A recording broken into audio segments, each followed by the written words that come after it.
Now, the budget session dates have been finalized. Sources say the session will begin on the 31st of January and interim budget will be presented on the 1st of February. Reports also suggest that the centre may unveil measures like an agri relief package, basic income support to below poverty line families soon.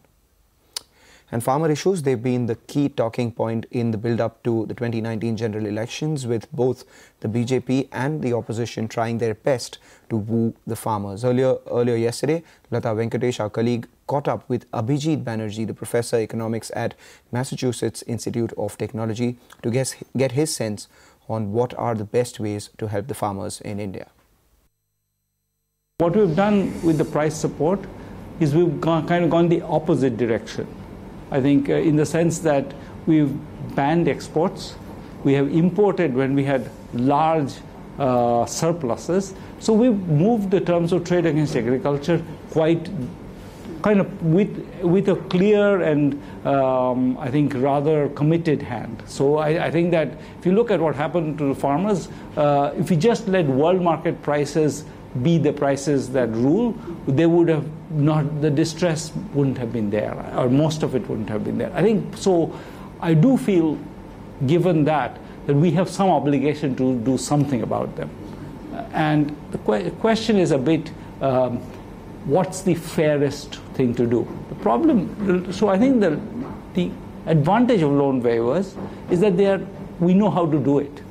At some level, they're straightforward to implement. The disadvantage is also more or less the same thing, which is we know how to do it because we know who the people with loans are. But I do think that there is a real issue there of, how much can we afford if it's universal? And I think the government's other initiative was trying to deal with that. That was the Fasal Bima Yojana. Yes. So one thing the government could have done instead of any of these is just implemented that better. That was very badly implemented. It hasn't really reached people. And part of the reason was that it was designed in a way that was completely ham-handed, and that particular opportunity was lost. So another thing the government could have done, aside from these three options, is to just implement that better. Wear your economist hat and explain to us the macro problems that this will create. I mean, whether it is a universal income or loan waivers, both create macro problems. So let me first start with the fiscal deficit. Will not that be counterproductive if we were to overspend? And, inflation or higher interest rates would kill what we get by way of income.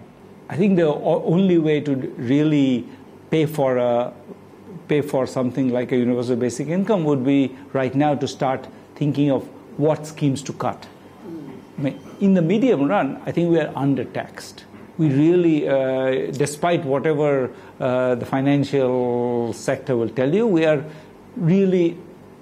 have year after year, we have kind of let the slab drift up so that we've never really had more than 2.5% of the population in the tax net.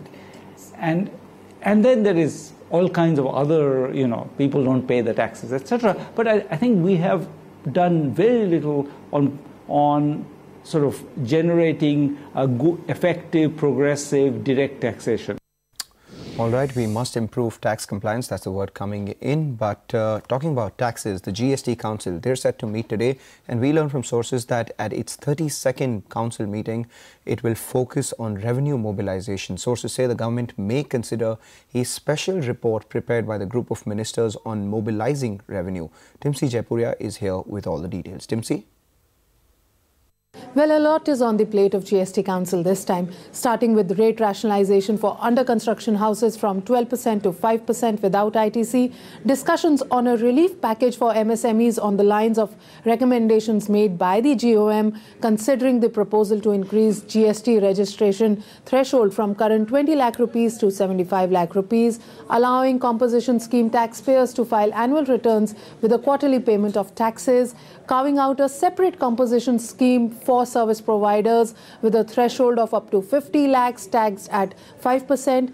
Also, the Council will do further deliberations on revenue mobilization measures to overcome revenue shortfall across India. That will be a report submitted by a GOM on revenue mobilization. Council will also consider the suggestions made by GOM on natural disaster cess as to whether to allow states to levy an additional 1% cess on selected items. Crucial here will be to see whether Kerala will be allowed to do so as a first case on the lines of the recommendations and how soon they will take it forward. The Council will also consider the long pending demand to bring in rates of state-run lotteries and private lotteries at par at 28%, which can actually mean an additional revenue of 1,250 crore rupees.